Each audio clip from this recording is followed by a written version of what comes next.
नमस्कार, मेरा नाम डॉक्टर नेहा पंडिता है। मैं मेट्रो हॉस्पिटल फरीदाबाद में as consultant neurology and unit head की पोजीशन पे काम कर रही हूँ। आज हम डिस्कस करेंगे स्ट्रोक के बारे में। स्ट्रोक को हम आसान भाषा में डिफाइन कर सकते हैं एज ब्रेन अटैक। जैसे कि हम जानते हैं हार्ट अटैक के बारे में तो सब जानते हैं। जैसे कभी भी हार्ट की नली, खून की नली अगर एकदम से बंद हो जाती है तो आपको पता है कि छाती में दर्द होता है, घबराहट होती है और आप इमीडिएटली पेशेंट को हॉस्पिटल लेकर आते हैं ताकि उसकी जान बचाई जा सके।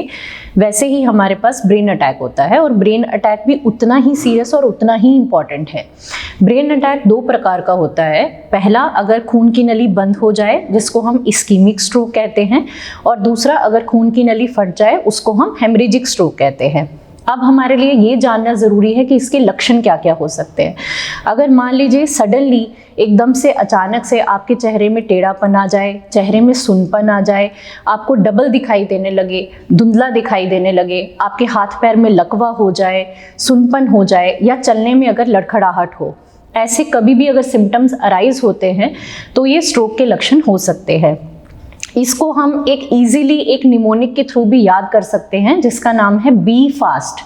बी का मतलब है बैलेंस, मतलब बैलेंस में चेंज। एफ का मतलब है फेस, यानी कि चेहरे में टेढ़ापन होना या सुनपन होना। ए का मतलब है आर्म, मतलब हाथ या पैर का लकवा होना या सुनपन होना। एस का मतलब है स्पीच, मतलब आवाज़ में लड़खड़ाहट होना। और टी का मतलब है टाइम। तो इसमें जो ये टी का एडिशन है ये किया ही इसीलिए गया है ताकि हम जनरल पब्लिक को ये अवेयर करा सके कि टाइम का कितना वैल्यू होता है। क्या आप लोग ये जानते हैं कि जब भी किसी को स्ट्रोक होता है तो 1 मिनट में कम से कम 20 लाख ब्रेन के सेल्स डैमेज हो रहे होते हैं। तो इस बात से ही आप अंदाज़ा लगा सकते हैं कि हॉस्पिटल टाइमली पहुंचना कितना ज़्यादा ज़रूरी है। अब अगर आप हॉस्पिटल टाइमली पहुंचते हैं तो हमारे पास आगे क्या क्या ऑप्शंस होते हैं। सबसे पहले, अगर आप हॉस्पिटल 4.5 घंटे की विंडो के अंदर आते हैं तो 4.5 घंटे के अंदर एक इंजेक्शन दिया जाता है जिसको हम कहते हैं IV TPA या IV थ्रोम्बोलिसिस।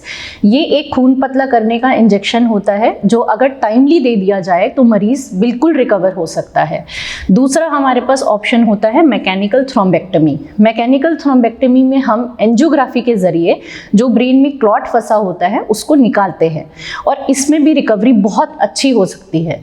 तो इसलिए ये बहुत ज़रूरी है कि जब भी ऐसा कोई लक्षण हो तो आप टाइमली हॉस्पिटल पहुँचे।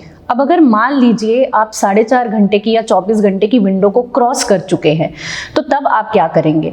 तो उस सिचुएशन में भी आपको हॉस्पिटल आना है क्योंकि हम खून पतला करने की जो दवाइयाँ देते हैं उससे फ्यूचर में स्ट्रोक होने का रिस्क कम रहता है।